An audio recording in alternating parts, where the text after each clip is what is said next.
Hello, everybody, and welcome to Midnight Margaritas with Andy and Jay. We are so excited to get started. On this show, we always encourage you guys to fall in love whenever you can, to believe in magic, and to pour yourself a margarita because you deserve one. So cheers, everybody. Cheers. Yes. We have some very special guests on tonight and some good topics to talk about. Andy, do you want to introduce our very special guests? Yes, our special guest tonight, we are so excited to have tea time with Mother and Crone, Mylinda and Pam.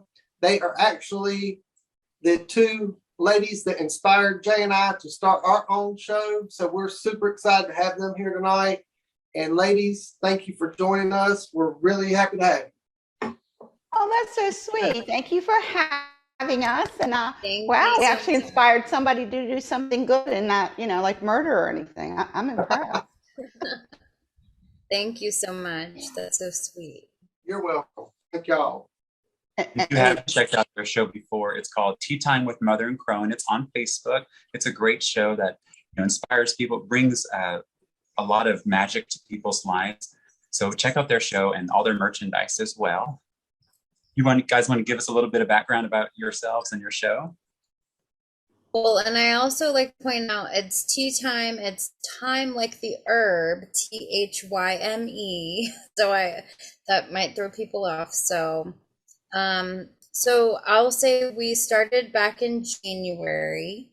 Had the idea last October of 2020, and I was actually approached by Pam. Well, Jason actually approached me to do the show, and we decided to start it in January. We have over 30 shows now, and we start every show with a tea or an herb, and we go over the medicinal and magical properties, and we learn so much. And I always like to wait until the show, so we're kind of like surprising ourselves and each other with some cool tidbits. So and we have a blast with it. It's been a lot of fun. Mylinda and I have known each other for almost 6 years now. And she was the perfect person to pair with me. You get a lot of different ideas because I'm the older side of things. So you hear some older stuff, and she's the newer age, and she brings a lot of energy to the show. So we have a great time, and we're just really excited. We have fun with the show, and the fact that people actually like watching us is really cool. Yeah. I definitely want to call it your shirts too. Show everybody your shirt.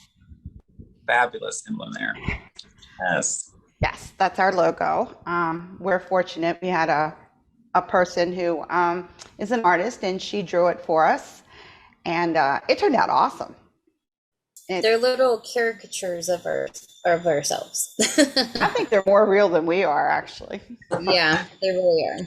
They're realistic. And if anybody's interested in a t-shirt or a mug, how do they go about getting one? They can actually message us on our Facebook page with the same name, Tea Time with Mother and Crone, or they can email us at teatimemc@gmail.com, and we can set them up. We are working on a website.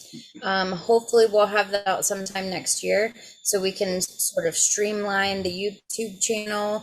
YouTube channel is also the same name as the Facebook, so you can find us there as well. So yeah, just let us know. With Christmas coming up, those will be awesome Christmas gifts. Absolutely. And if you have any mugs, you can always post a picture, a selfie with you and the mug on our Facebook page. Oh, nice. Yeah. Speaking of mugs, I saw you guys have your glasses. I wanted to ask, what's in your margarita glass tonight? I have a daiquiri. I have red wine. I have a strawberry daiquiri. Hey, I'm not going to give up the opportunity. Trust me. I'm off tomorrow. Yes, I'm off, and so are the kids. But I am getting my hair redone tomorrow, so I'm excited about that. Nice. A fresh What coat about of you, Ann? purple. I've got some red wine too. What about you, Nice. Ann? I have a Baja Lime Margarita. Ooh. There we Is go. that pineapple? Lime, Baja Lime. I got Oh, it from Baja Lime. Lowe's. I got it from Lowe's Food. Comes in this really pretty bottle. You just pour it in your glass and you're ready to go. There you go. That's my kind of easy. I pour mine in the freezer and it's good to go by the bags.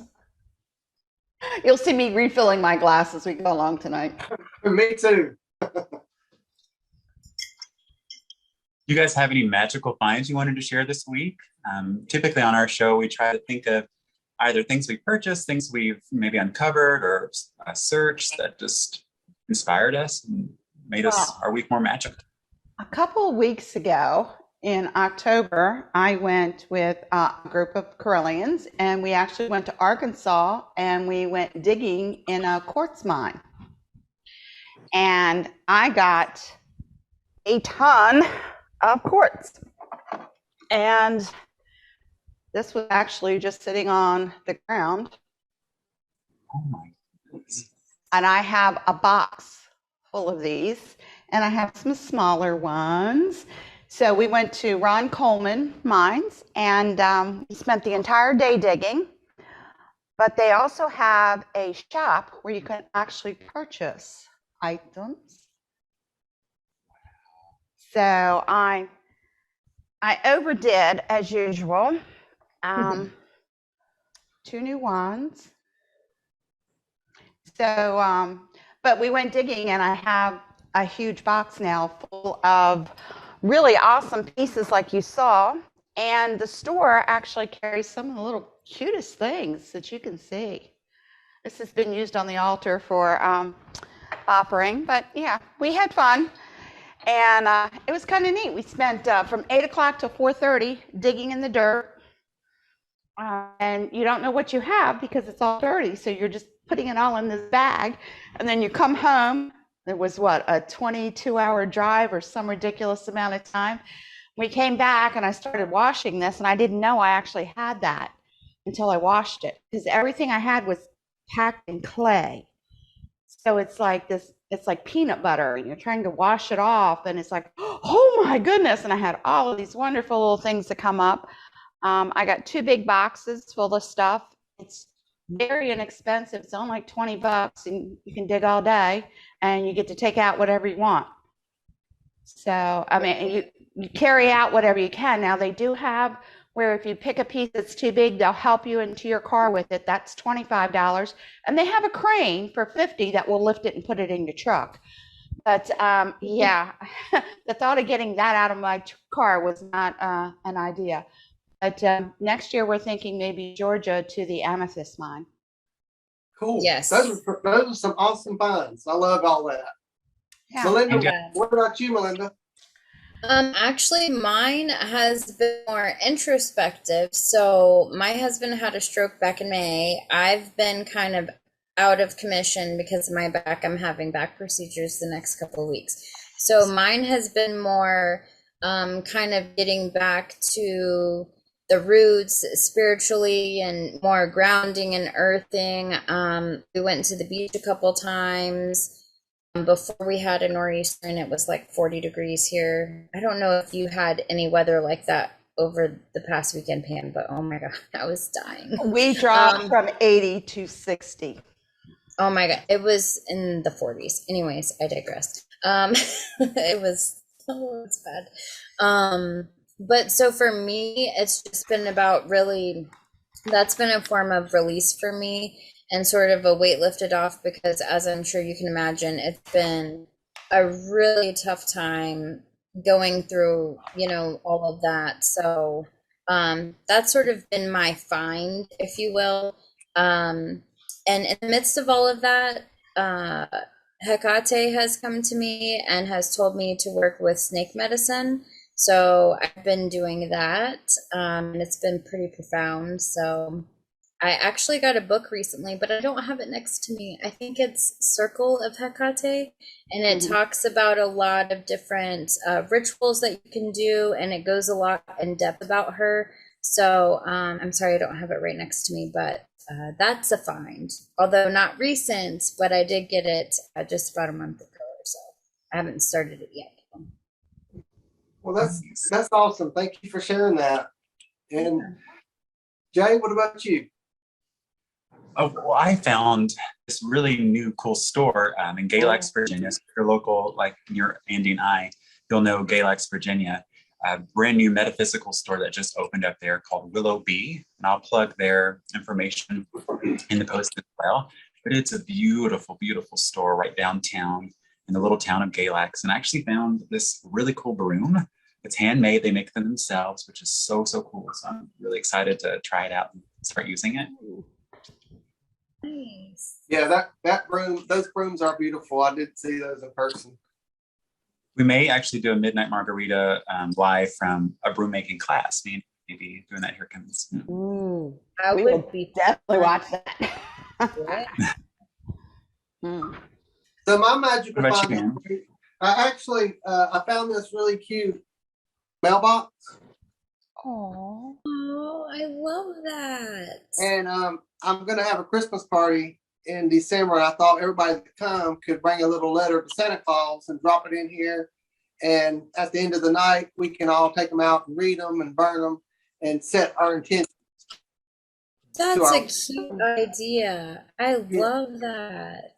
And a gift that I had got this from one of my Fright Night group members. I'm in another show on Facebook called Fright Night, where we tell scary stories on Friday nights. And we're getting ready to start a new show called the Fright Night Files, where we investigate haunted destinations here in North Carolina.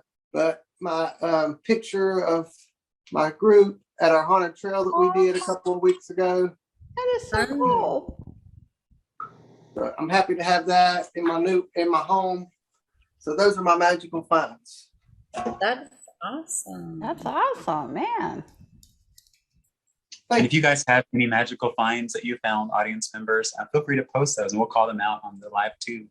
Thank you guys for joining. Thank you guys. Well, on this show, we always like to talk about ways in which to live more magically and just overall better our lives. When me and Andy first started the show, we had come out of 2020, and I think a lot of us really started to realize what we wanted for ourselves emotionally, spiritually, after taking a break from just all the stress of from us working from home and stuff. And a lot of us, quote unquote, awakened or started to feel that we deserved and needed more out of this life we have, to touch others, to invoke our spiritual path. And your all show was a big part of that for us, us watching that, and kind of inspired us and motivate us to get us started to help touch other people. And we know that our audience comes from a wide variety of different backgrounds and belief systems. And I think everyone right now, though, is just curious and trying to figure out ways to make their lives better. So I think that's one of the reasons why we wanted to have you guys on the show tonight, was to talk about, maybe some advice or things for people that are curious or new on their path, ways in which that they can get started and feel good about themselves. To make your life more magical, just put intention into everything you do. It's really simple. If I'm in there brewing coffee, you have to stir. I use sugar and cream, so to let you know, as I put that in and stir it 3 times, make a wish. I love that. It's that simple. You cook dinner for your family. Most of the time when you cook for friends and relatives, I used to cater at one time, years ago. I had my own business. And it's the love you put into it. It's the care, you're not doing the bubble, toil, and trouble, although sometimes you are. But you're usually, it's cooking with intention. I intentionally want this food to taste good. I intentionally put joy into my cooking. And if people are just a little bit more aware of what they do daily in their routine, you can not only get new habits. You can get rid of some of your old habits that maybe you didn't know you had, or maybe you weren't sure that, like a lot of people, and my father used to do that. He grabbed the salt shaker before he even tasted the food. And I'm like, Dad, how do you know I need salt? I always need salt. But he had a blood pressure issue, and we were trying to get that down. And we found that by, questioning it, he started thinking about tasting his food first. So it's, we broke a bad habit just by bringing it more to his attention.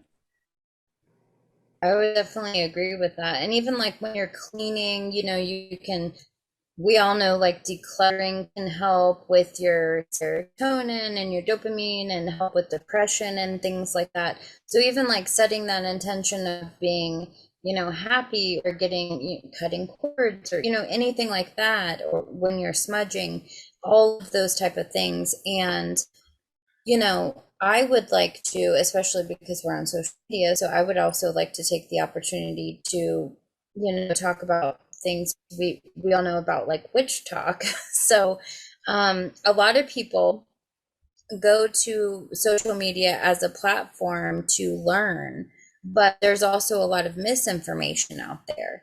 So you also want to be careful. So it's, don't forget about books. The social media is a great way, but don't be afraid to crack open a book either.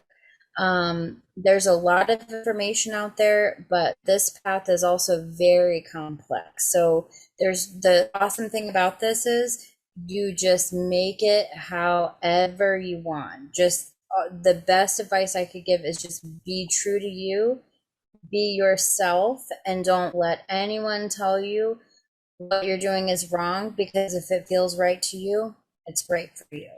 And that's the best thing. And as long as it's for your highest good and you're setting the right intention, that's what it's all about. And along with that, make sure you teach your children, because if you don't, someone else will. And you may not like the lesson they're teaching. There's a lot of paths in this tradition, and a lot of traditions where they don't allow children. If your children aren't welcome, then welcome at home. Do your rituals at home sometimes. Embrace them. Let them understand what you're doing, because a child can get misconceptions about, well, mommy's going out, doing whatever in the woods, their little minds don't always comprehend. But if you do a small ritual at home and they see what you're doing, then when you go out to do it, they understand what you're doing. And, your children, it's amazing what they pick up and stupid things they remember.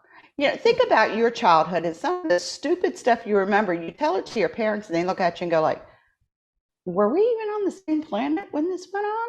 Because we remember things in our perspective. So to a small child, their perspective is completely different.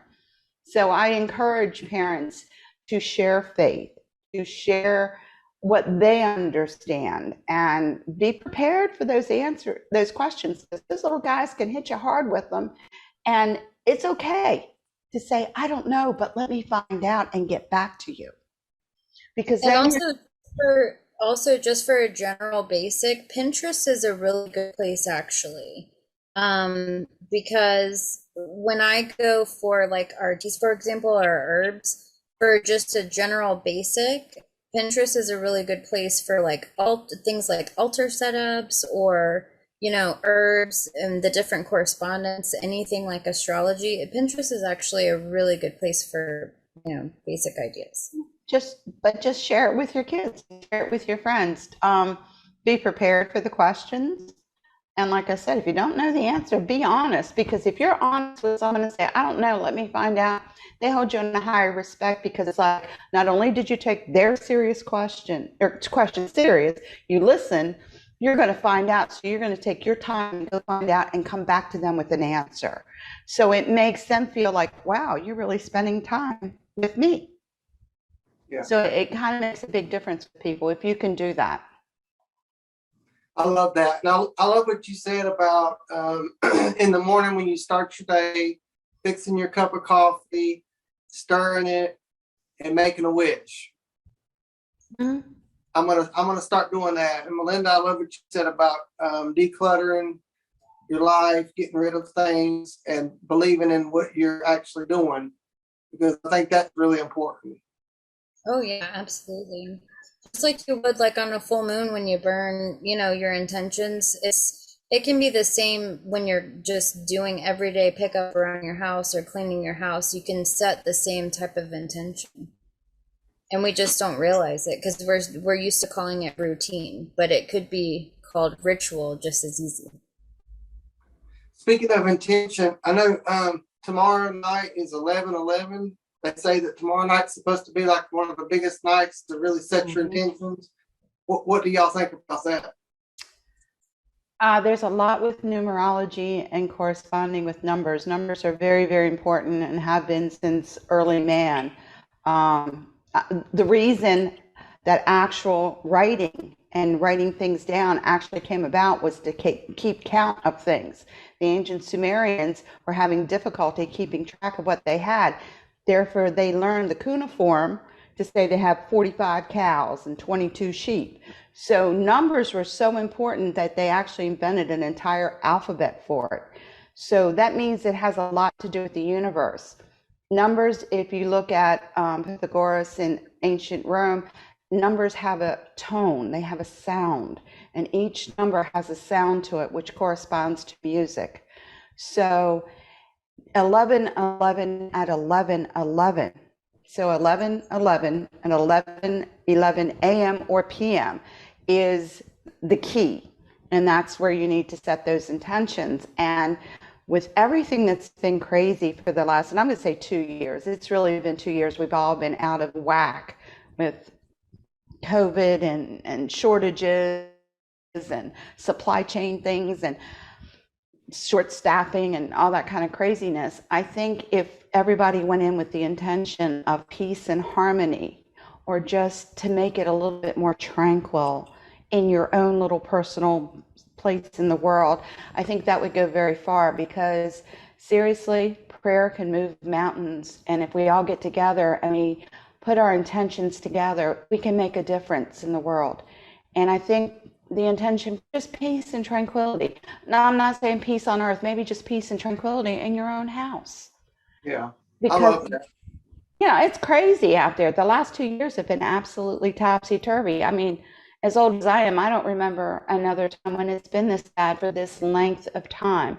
We've had short periods where we've had craziness, but this has been a very long time, and it's really rode hard on people. And I think if we just set the intention for a little bit of tranquility, it would go a long way. I love what you said about if everybody did that, what energy it would bring to the world if we all just would take the time to do that. And I really love that. Mylinda, what do you think? Yeah, I completely agree, because the way I personally feel, and I've said it on our show before, I honestly feel that we are all connected. I believe that we are all energetically connected like a chain link. And even Angela, our temple head, she has gone to Parliament of World Religions, which has been held in Canada. It's been held in a few other places. I think it's going to be in Chicago in a couple years.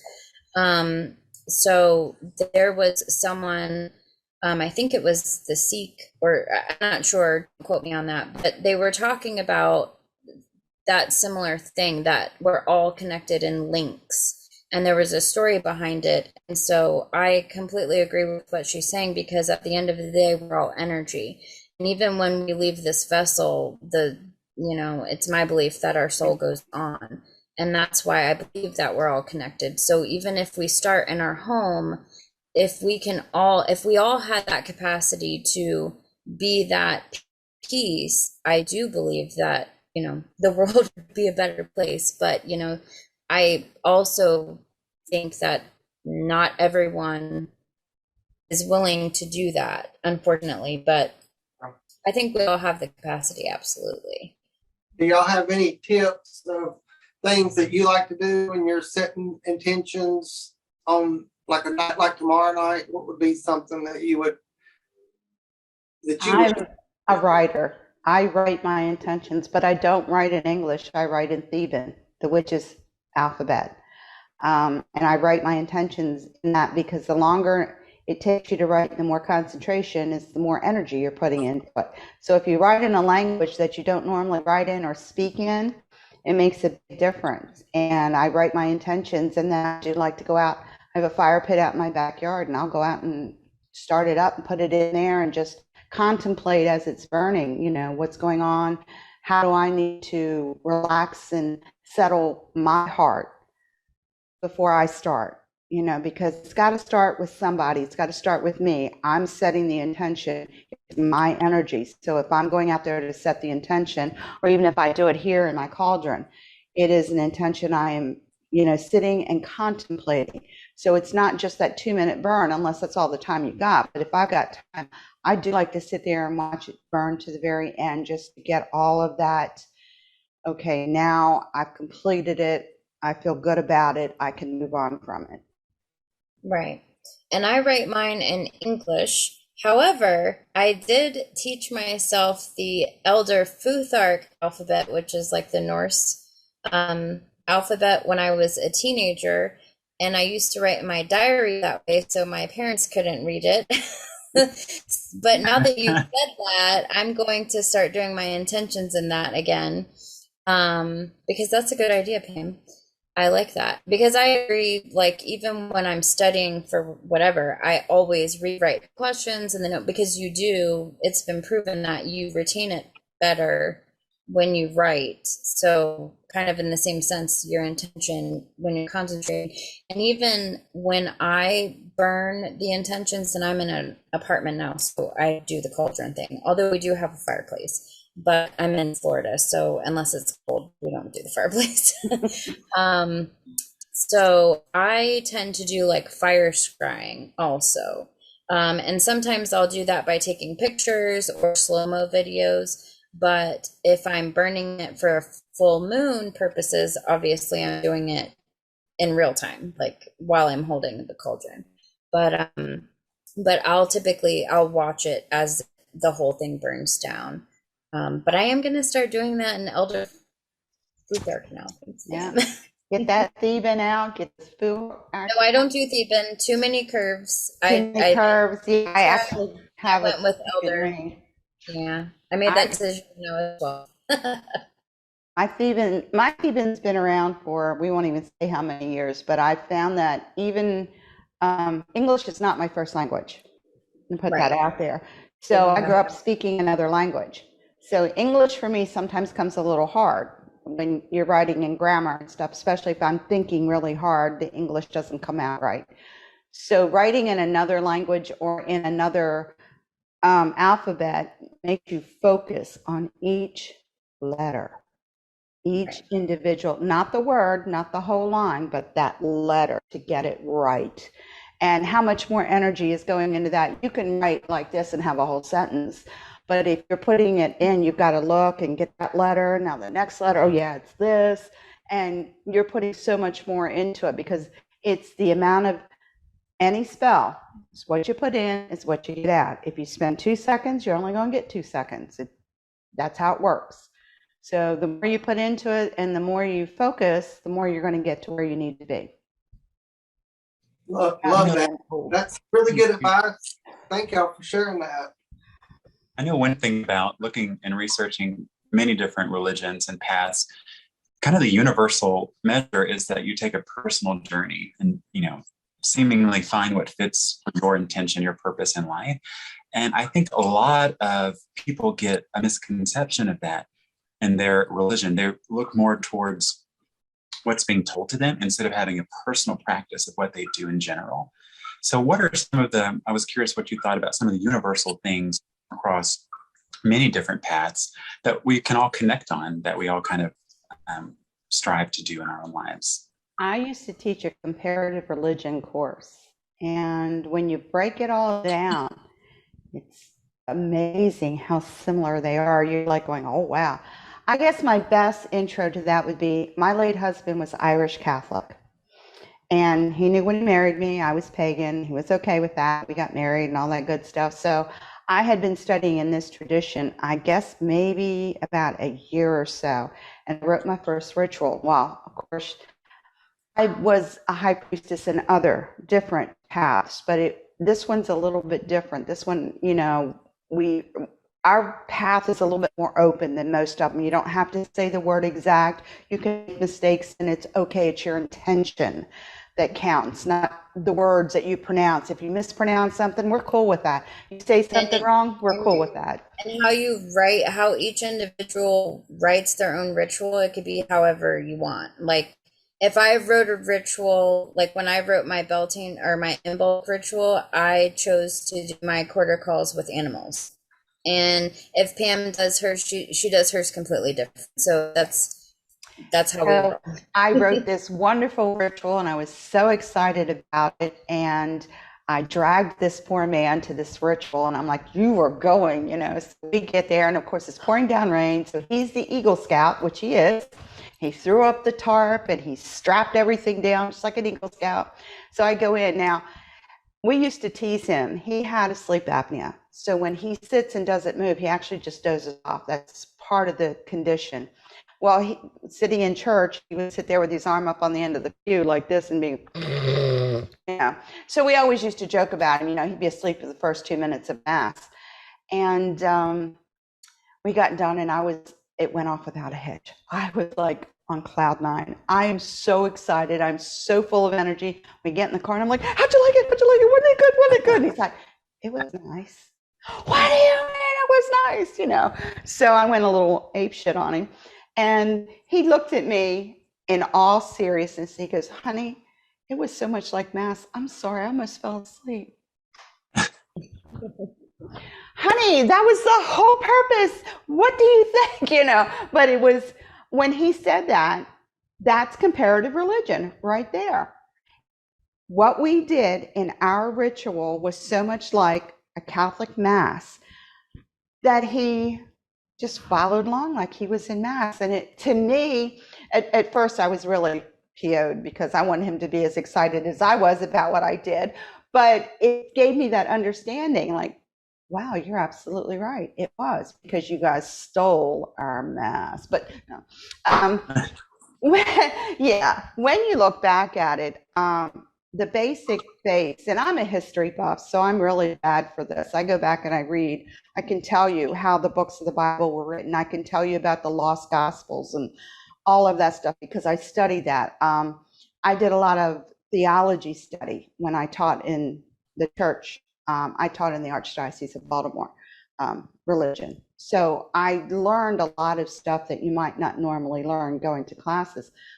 Religion is so much the same. It's the dogma. That's the only basic difference. All religion has a deity, more than one, but you have a deity. Everybody creates deity in their own idea. Let's face it, we all know that Jesus did not have light brown hair, fair skin, a Roman nose, and blue eyes. I'm going to tell you that right now because the Romans interpreted that way. If you look at some of the Byzantine icons, you will see that Mary is very dark skinned. Jesus is, because they look more like Saddam Hussein because that's where they're from. Hello. So you in your mind always invent. We humanize dogs. We look at clouds and we see faces in clouds. We humanize our deity. So whatever deity you pick out, you've already turned them into your personal little thing up here. So in all religions, everybody does that. We can't help it. We're human. That's part of who we are. You've decided what your God looks like or goddess in your mind, whether you take it off of Michelangelo or if you're Leonardo da Vinci, whatever work you like better, you take that image.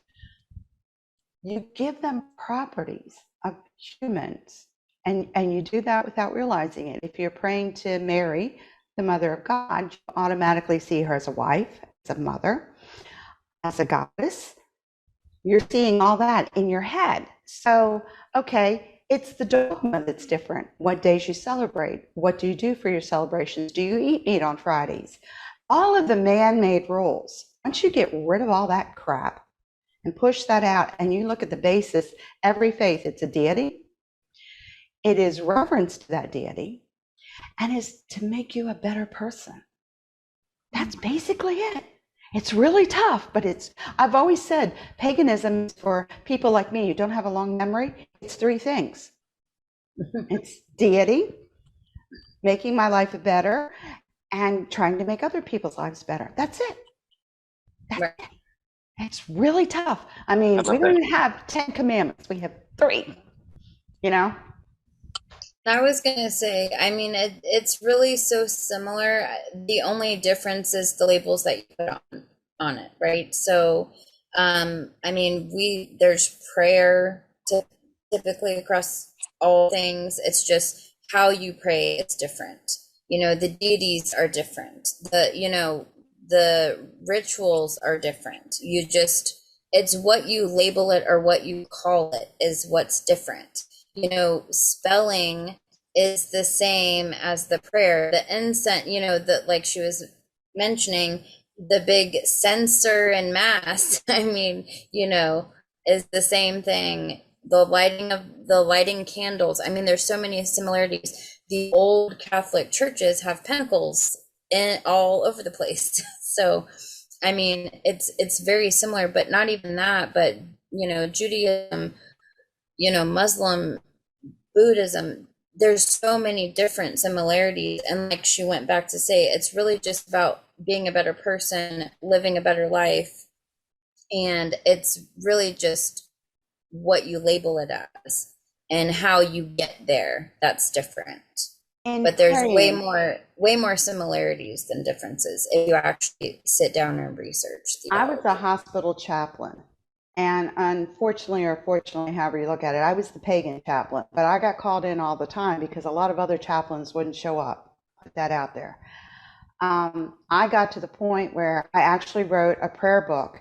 It has every faith in it, from Astrutu to Zoroastrian, and has a prayer, at least one prayer for every different type of religion. Whatever your religious background was, you can find a prayer in this book, because you invariably get called in regardless.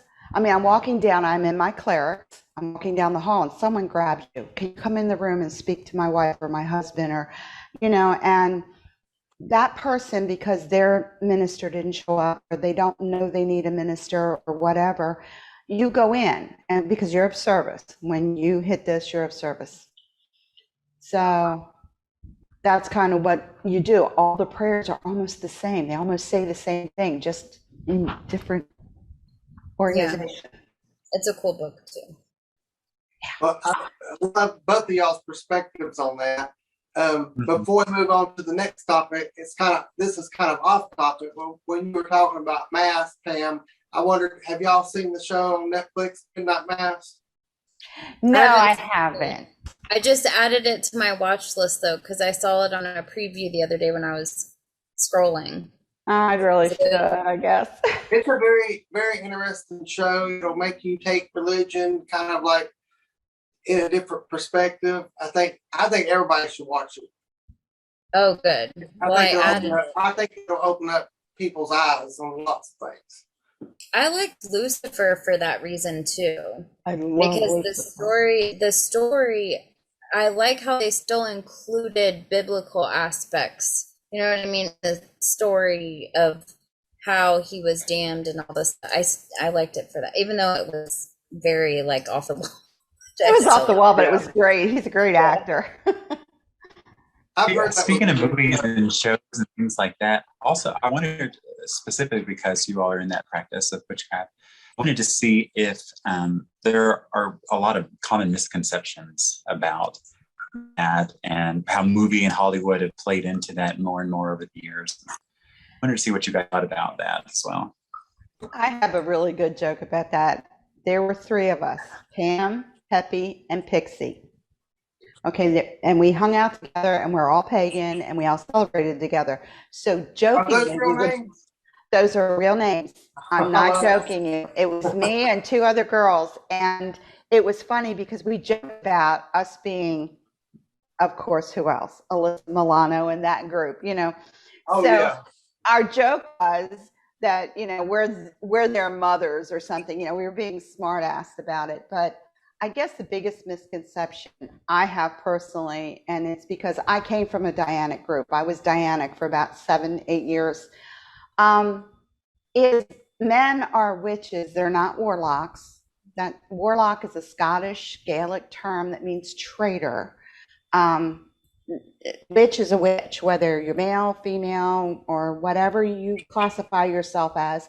If you walk this path, you are a witch. End of discussion. Or Wiccan, one or the other. But there is no warlock. There's no separating the genders of any type. We're all witches, and that's how we classify ourselves.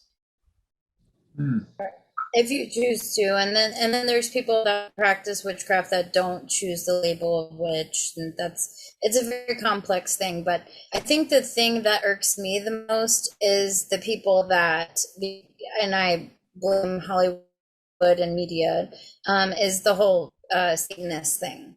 That probably gets under my skin the most. And granted, there are satanic witches and Christian witches and things like that. There's a whole slew of different types of witches. But because of the satanic panic that occurred, and then anytime you ever see a witch in a movie, it's always Satanists and, you know, the whole thing, and the ritualistic goat killing, or, you know, whatever. It's more Santeria.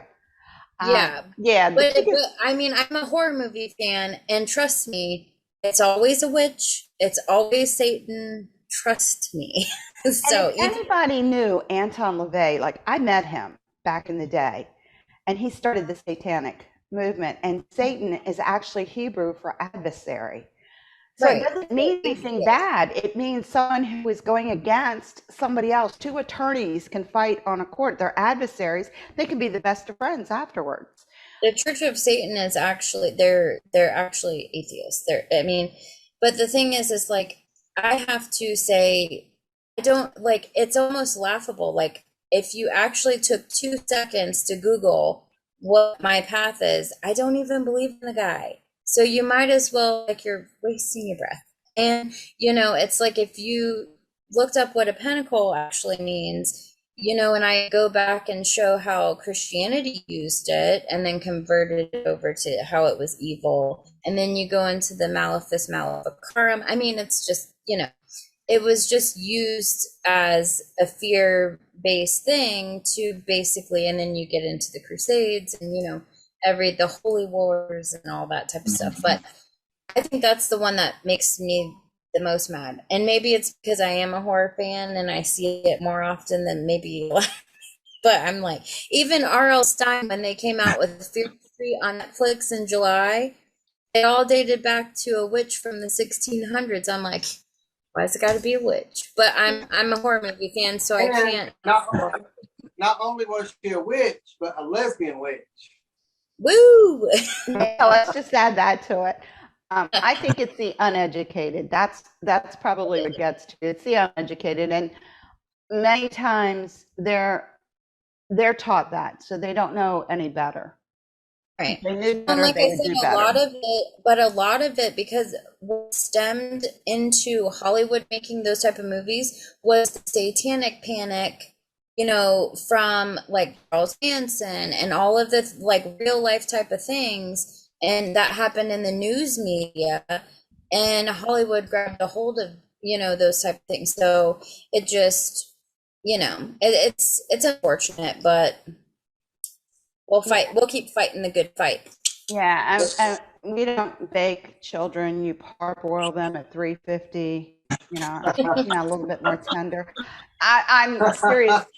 I've actually been asked that. And or do you do blood sacrifices? I said, no, we do that to you Christians. Y'all do it so much better than we do. I did have someone DM me one time legitimately asking if I could turn someone into a frog for them. Wouldn't that be nice? I almost peed my pants laughing. It was a great time. Oh, that was like great. A belly laugh, like a guttural laugh. It was because great. The whole road from here to work would be nothing but lily pads for me, because the idiots in Florida do not know how to drive. So I would be going frog, frog, frog every 2 minutes down the road. No, it would not be good. Then there was some movies where they kind of. Oh, sorry. Go ahead, Andy. I was going to say there were some movies where they actually glamorized witches, like Practical Magic, yes. Or The Witches of Eastwick, which is 2 of my favorite movies. And that kind of shined a whole different light on witches. And they have been doing more and more, and it seems like, I know it's Hollywood, and I know that they take anybody who's read a book and went to go see the movie knows the difference. It's like night and day sometimes. But if you go back and you look at The Wicker Man, the original, not the Nicolas Cage one. Oh my gosh. oh yeah, I love that. I watched that movie and was like, what in the world? I didn't even know who Nicolas, but the original with Christopher Lee, that covered a lot of, and if you go, you have to remember when Catholicism started around, it kind of absorbed other groups. So a lot of the stuff that's even done in the Catholic Church is very, very pagan. The biggest is transfiguration. I'm going to tell you that now. When the priest stands there and does his little thing over the host and the wine, and it actually turns into the blood and body, that's high magic. That is nothing more than high magic. It is a belief. And if you're Roman Catholic, dude, you believe that with your entire body. Because that was the biggest thing with the Reformation Act of the 1500s, was that Martin Luther was saying, no, it's just a reenactment. And out here, the Pope's going, oh, no, it's the real deal. So, it's that kind of thing. I just think that if you really want to know, ask somebody who is. And if you ask sincerely, we'll answer the question. I mean, it's not a thing, but it's just, education is the biggest thing. I actually taught witchcraft in the community colleges, and I taught a witchcraft course, and it was interesting because a lot of people came in there. I don't know if they were expecting the charmed ones or me to levitate or stop, traffic or whatever, but it was like, no, this is a daily path that you work on, just like if you're Catholic. When back before Vatican II, when you got up in the morning, you said the rosary, you started your day with a prayer, you set your intentions. When you did anything, it was always an intention behind it, which is exactly that's why a lot of witches tend to be Catholics, because we've already had the background for it. We can get up every morning and say a prayer because that's the first thing you did when your feet hit that floor. You were on your knees doing a rosary. So it's the same kind of thing. You get up in the morning, you set an intention. Whether it's good morning, goddess, how are you? Let's start the day, or you're stirring your coffee and you make your wish or whatever. It's the same intention. It's interesting. People don't make that correlation very often. And even so, it's, especially in Appalachia and the South, it was a lot of people practicing what they believed outside of the church. So, and that's what they didn't want. They didn't want people having their own personal practice. And a lot of it in Appalachia was our granny witches and people that, healed and had dealt with herbs and were healing people. And don't ever call them a witch. Right. My grandmother was actually a town midwife and the town diviner. And that's what my grandmother did. That was her life. And it was interesting. I grew up in Appalachia. I spent my summers there, and it was, you had a headache, she'd pull mint off the ground, rub it on your forehead. I mean, it was this whole holistic thing, because literally to get to the hospital was at least an hour and a half away. So if you had to get to a hospital, you were just SOL. There was one doctor for 3 towns. So you were lucky to get in to see the doctor. So you did a lot of folk magic because that's all you had. So you learned that stuff. I was doing that, and it was so weird. I took a holistic healthcare practitioner's course. I'm licensed. It's a 2-year course. And all the stuff I'm learning is like, oh, wait a minute, I already knew half of this because my grandma did it. I just wish I'd have paid more attention. I'd have done better on the test. But it's that way of life, because you couldn't get to a doctor, or you couldn't afford a doctor, because you may have had one doctor for 2 or 3 towns. Seriously, I mean, it's not. And where I'm from, we're all in hollers. Y'all know what a holler is, I'm sure. But we're all in little hollers. And like I said, the state of West Virginia has less people than Jacksonville, Florida has. Okay, but size-wise, it's enormous. So it's just little pockets of people everywhere. So you grow up, depending on your neighbors, but you grow up learning how to do everything you need to do, because you may not, if it's snowing, you ain't making it to town. So you got to do what you got to do. You get hurt, it's an hour and a half to the hospital. So you're just, if you can't take care of it there, you start digging the graveyard. I mean, basically, it's a hard life, but it's true. I know my Definitely. And I've started trying to, something that I've tried to start in my community here is try to bring back some old herbal remedies. I've started a business called Bales Herbal Remedies, and we're actually kicking off in the past few weeks, and we're trying to bring back all of these old ways, whether tincture, salves, some herbal preparations that can really help people instead of that over-the-counter drugs and the side effects, the really harsh side effects on the body and the organs. So we're trying to bring some of that back. Yeah, that's really nice. And that's a tough road. I know here in Florida, I cannot be licensed. I was licensed in Maryland, but Florida does not recognize my license. I have to have an MD after my name to do my herbs and tinctures. But we actually, we had to send our stuff out to a chemist to have it analyzed. So I started doing tinctures for my late husband. He had a heart condition, couldn't take potassium to save his butt, made him so sick. So he had to take a diuretic. So it was dandelion. It's the only one that doesn't rob the body of potassium.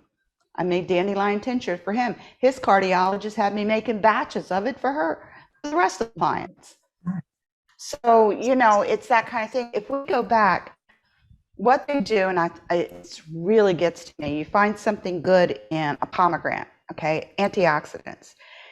You have to remember, you pull that out, but you've got all the rest of this plant. And sometimes you need the entire plant to make it work, rather than just that little piece you took out. And they wonder why it doesn't work as well. Because you might need the fiber from the plant, because pomegranates have a lot of fiber in the seeds. You might need the vitamin C from the plant. You might need whatever minerals that it has grown in that are actually in the plant. So it's not that little piece that you need out of it. Aspirin is white willow bark, but all they do is they take the acetylsalicylic acid out of it. Well, you might need that bark for fiber. You might need the nutrients out of the tree to help along with what you're taking. So sometimes the herbal recipes take a little bit longer to work because they're not as concentrated, but the benefits you get out of it are 10 times more than that aspirin you're taking out of the bottle. Yeah, there's a lot of good stuff. I still have my Encyclopedia Alternative Medicine as my go-to. There's actually a PDR, a physician's death reference for herbs. Yeah. And I have two of them. I have an older one and I have a newer one. And those also give you the contraindications. Like if someone's on Coumadin, you can't eat broccoli. You can have a little bit, but not a lot, because Coumadin is a blood thinner. Broccoli has vitamin K. Vitamin K is your clotting factor. So if you're taking Coumadin and eating broccoli, you just canceled them out. So I remember when my oldest daughter, she's going to be 23 in February, when she was going through a bout of depression in her teen years, I went and got her rhodiola root and put them in capsules for her to take. She couldn't do the tinctures, but because she couldn't deal with the taste, but and that helped her because she couldn't deal with the side effects, that the psychiatrist is wanting to put her on. So yeah, depression, St. John's wort. But if you've got bipolar, you don't take St. John's wort, because St. John's wort's for depression. And you're bipolar, it's going to throw you right into a nice little manic session that you really don't want to deal with. Well, and even like Bach flower helps a lot with, anxiety and things like that. So there's so many things. But yeah, and that's depression. Do y'all have any advice with the holiday season coming up? And, people get really depressed during this time of year with Christmas, with the daylight savings time changes. Do y'all have any advice to how people can cope with that and get along? I'm going to tell you, if y'all are from up north, and I say this because I lived up north, and if you notice as the days get shorter, you get crabbier or you're more short-tempered, you may have, there is called SAD, S-A-D, it's a seasonal disorder. And what it is you're not getting the amount of sunlight your body needs to function. And sunlight, the ultraviolet lights give us so much more than just vitamin D. There's so many more things that we get from what we cannot see. because you're not going to be able to tell the difference between your sad light and the light you turn on. But with the days getting shorter and more darkness, if you're borderline depressed, that's just going to set you over. So if you have that problem and you notice in the summer you don't, you might just have sad. And the easiest way now, this lights used to be really expensive. I think they're about $30 now. You plug it in by your computer, sit in front of it for a couple hours, and if you notice the difference, then that's it. This time of year, I love this time of year. I really don't. It's family time, and there is no family that is normal. Let me just put it out there. Everybody's family is nuts. I love that. That's true. Nobody is normal. So if your family is dysfunctional, everybody's family is dysfunctional. Trust and believe that. There is no picture postcard family, okay? Mine is absolutely Norman Rockwell family. right, and my family's absolutely totally nuts. I'm the normal one. So if I'm normal, y'all know where they're at. She laughed. She heard them on when we did my show from West Virginia. She got a dose of a couple of my cousins. But you've got to, first of all, nothing is perfect. We are not perfect. Take that stress off of you. Do not make it perfect. Okay? Accept that. It's not going to be that way. Ask for help. I know I'm a one-woman show. I catered for 20 years. So do I know how to cook? Probably. But do I want to cook for all these people? Probably not. So if someone says, can I help you? I'm going to say, yeah, you can bring that, or you can do this. Don't try to cram all of the holidays and everything there is. Pick out what you want to do. There are certain traditions that your family does that means something. Maybe it's going to Mimi's and having, on the 23rd. Well, you don't want to break that tradition, so we're all going to go to Mimi's. But we don't need to hit every light show in every neighborhood. We don't have to hit them all 6 times to see Santa Claus. And the biggest thing I'm going to tell you all right now, nobody needs to go in debt for Christmas. Yeah. Nobody. Especially now. Because a lot of people, I'm fortunate. I had a job all through there. I did not miss one day of work from 2020 till now. I've been at my job almost 3 years and I've not missed a day. But not everybody has that. Do not ever think that you need to go in debt. And if it's tight, you say, it's tight. We're just buying for the kids this year. And that's something that I did with my children. Once they turned 18, they got a small gift, but once they had kids, their kids got the gifts because they get a small something, just something for mom, but don't go in debt. No one is going to think less of you if you say, hey, I only worked 2 months this year, so y'all are getting a piece of coal, which I have sitting on my desk. I'm a coal miner's daughter, so I have to have coal. But it's kind of saying, don't go in debt. Don't put more on your plate than you can handle. Sit down with your family. Mylinda's is great.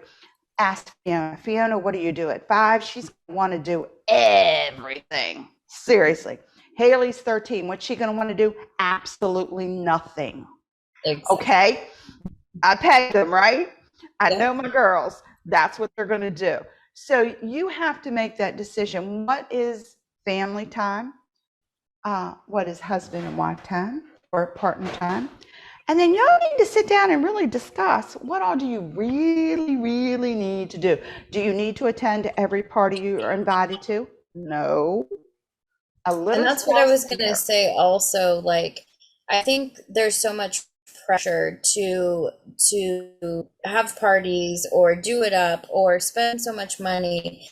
There's so much pressure to one up the other person, and it happens so much in families, or even, I hear so much about how much people spend on their kids, and it'll be if they have one child or multiple children, and it's like, holy moly, like, don't be afraid to just, even if you have the money to spend, like, don't be afraid to spend the quality time or to do homemade things or, go spend time together. Like, if you have jobs where you're working all the time or you're workaholics and you don't have that much family time, make a difference, make a change this year, and maybe have that family time, try to do something different, and that's where I think the happiness lies, is like doing something different. And it might be a little uncomfortable, but that's sometimes where I think we find the happiness, is because we don't really know until we try new things. And one thing I think I mentioned on our show one time, there was some study that showed when adults blow bubbles, there's something in our brain that it triggers from childhood, where it triggers the dopamine. So you can't help but be happy when you blow bubbles. So I thought that was really interesting, because I know like the adult coloring books was the trend. So it's like, go blow bubbles, like even if it's cold or snowing, or like especially if it's cold, because there's even a thing I saw on Pinterest where if like you blow a bubble, it will like instantly freeze into like a ice bubble. So even, there's so many things that is out there, like it's fun. The one thing I do want to say to parents, and I mean this sincerely, don't make the most expensive toys from Santa Claus, because other children may not be able to have those, and they'll think that Santa doesn't love them as much because they only got a truck and this other guy got a bicycle. Make the toys from Santa Claus a little bit less, because you have to remember there's children out there, and I do Toys for Tots and those kinds of things I was involved in many years ago. They may only get what they get from Toys for Tots, so they might only get one present, and that's from Santa Claus. So rather than make all the other kids feel really bad because they only got small gifts from Santa and you got a new car from Santa, let's make it reasonable. You worked, you earned it, you gave them the big toys, but still keep in their hearts the Santa effect. Give them a small toy from Santa or a couple small things. Have respect for the parents out there who are only making minimum wage and maybe can only afford 4 toys. 2 are from Santa and 2 are from mom and dad. So keep that thought in mind when you're buying things for your children. Children don't necessarily, like Mylinda says, want things. They want you. Ask a child what quality time is. Ask one. They're going to tell you. They're not going to remember the toys necessarily. I mean, I do remember Walkman when I was a kid, the Home Alone Walkman that came out, but I mean, I remember that.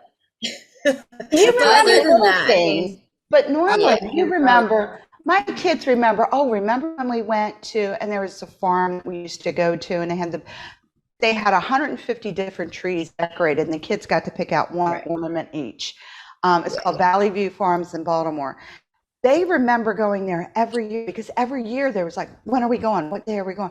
They weren't worried about nothing. They wanted to go to Valley View Farms and see those 150 trees.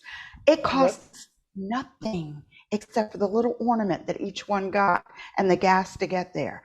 But that was prime on their list. They'd start after Thanksgiving. When we going to Valley View Farms? You haven't taken us to Valley View Farms yet. Why aren't we going to Valley View Farms yet? It cost us. It goes back to the key thing that we were talking about, which was about being mindful and having intention. But we need to stop saying that it's the thought that counts as a negative connotation. The thought that behind it is literally the only thing that matters. So I think we need to bring that back. Yule. If you celebrate Yule like it's supposed to be, it is a homemade gift. Everybody gets one gift. Like I would make one for, a couple friends, and I might get 1 or 2, but you get one gift and it's handmade. That's Yule, because you put you into whatever gift you're giving. And Yule was about that. Yule was not about putting presents under a tree. It was about getting something from somebody that means something. I taught a lot. I did substitute teaching and all that kind of stuff. So when the kids would make me little things that, you didn't even know what the heck they were, it meant the world to me, because they took their time, their imagination, and they did it. If an adult hands me something they made, I don't care if it's perfect or not, they thought about me. And they made that for me. They didn't go to the store and mindlessly say, oh yeah, she likes pink, and pick whatever off the shelf. It was an intention. They made that. They spent time making that. That's what's behind Yule. I prefer Yule to Christmas any day because that's how I feel. If I intend something, and I make something or I do something for somebody, it is 100% intention. It's 100% of me going into it. Where Christmas is, oh yeah, I'm going to buy that. They like that, I'll get that. Yeah, they like that. It's not that I don't do it, but I prefer the homemade, and I prefer a thoughtful gift, something, not necessarily, that's you're going to use or whatever, but something that someone really puts some thought into, rather than going up and down the aisles at Walmart trying to figure out what to get everybody. You don't. But if you're not creative, that's okay. If if it's Pinterest, thoughtful, that's fine too. I agree with what Pam said. I love thoughtful gifts. I love things that people put thoughts into. And Mylinda, something you said where you said you don't really know until you try new things. Earlier you said that. I love that. Because that's kind of where we were at the beginning of this year. We were watching y'all shows and we were like, we want to do something like this. We want to be like y'all, and we just did it. And now, here we are. We have y'all on our show, and it's just like a dream come true. And we're so thankful for y'all. We are blown away with that. That is the best gift ever, to have someone say that you inspired them to do something and go out, step outside of their comfort zones. Y'all do when you do this. It's outside your comfort zone at first. You get used to it, but that is awesome. And see, that's my gift from you guys. You gave me my Yule gift already. So I'm excited. I was completely blown away because I feel like we've got so much ground to cover with y'all. So we would love to have y'all back on. Of course, and you're welcome to come on our show anytime. Absolutely, we're so excited, and this was so much fun. Thank you for having us. Oh, we'll definitely have you on. This has been awesome. I mean, and I think just like what Jay said earlier, just spreading the word, getting word out there, letting people know that there's different things out there, and it's we're not scary, and it's fun to explore new things. It really is. And I'll tell you, with kids, kids get the biggest kick out of seeing their parents do new things and laugh. My kids used to love it when we would get silly and we'd start laughing or something, my husband and I, and the kids would sit there and laugh twice as hard. And it was that kind of joy that, you just want to keep. We worked 2 and 3 jobs to get our just to make ends meet when my kids were growing up. And it was kind of great because they didn't do a lot of stuff, but what they did get, they knew that, mom and dad worked 2 jobs to get for them. So it was a little bit more appreciation. Now they've all got really high paying jobs, so they got to start taking care of mom. But I'm always telling them, you guys got to get good jobs so you can, give me the lifestyle I've always wanted. This was so fun, and that's the cool thing about social media, is that we are lucky that we do have the opportunity to have this type of platform, for Pam and I to start our show, and you guys to have your show, and you guys are doing so awesome. And I was so scared the first show we did. Oh my goodness! But this was so fun, and thank you so much for having us. This was so fun, and we will definitely have you guys on. I should be back in December after my procedures, so we'll have to find time to have you guys start January 1 with the new show and have them on in January. A New Year's show. A New Year's show, yeah. Ooh, maybe for our 1-year anniversary. Ooh, that's coming up, girl. We got to find out when we did our first show in December. January 10th. Oh my God, she remembers. I was doing another show and stopped that one, and then I wasn't going to do this anymore. I was done, and then I got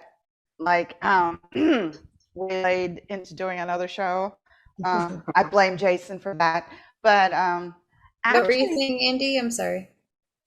Before we go, is there any message y'all want to say, or anything you want to put out there for our audience, and tell people how to find you? And the spelling's a little different with Thyme, so I think Yeah, the biggest so thing I want to say is everybody needs to start their own show. Yes. If this is something you want to do, step out of that comfort zone, find a partner, because you encourage each other. It's just like exercise. And if you have a partner, you're going to do it because you feel obligated. But Yep. step out of your comfort zone, do this, and invite us all on. It would be awesome if we had 3 or 4 shows and did a 2-hour show. And just broadcasted all over our platforms. Yes. And Because people love this kind of thing. Pam could go on for 2 hours. Yeah, we can Easy keep going, peasy, honey. and we will. This is just the beginning. Oh yeah, absolutely. And Jay, what do you have before we go, Jay? I was going to say that we do have some comments, and a really nice one that I wanted to share with you guys was everyone saying how inspiring and how knowledgeable you guys are in the comment section. But we also had someone say how much she enjoyed tonight and getting to chat with us through the comments. She actually has surgery in the morning. She was uplifted and she really enjoyed being on tonight. Okay. Thank you guys. Awesome. I'll light a candle for your surgery. Yes, we will. That's one thing we witches do really well is light candles. Oh yeah.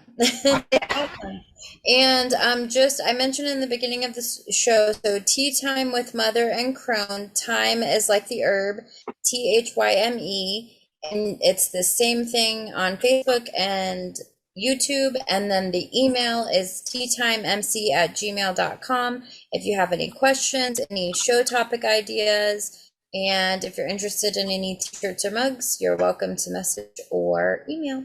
And before we get off, I'm going to ask you guys to give Mylinda the information so we can throw it on our Facebook page, and she'll reciprocate with our information so people can cross-reference us at any time they need to. Yes. Yes. We will email you guys all of that in the email with the video as well. She handles that. I don't do technical. And before we go, I think I'll try something new tonight and do a cheers.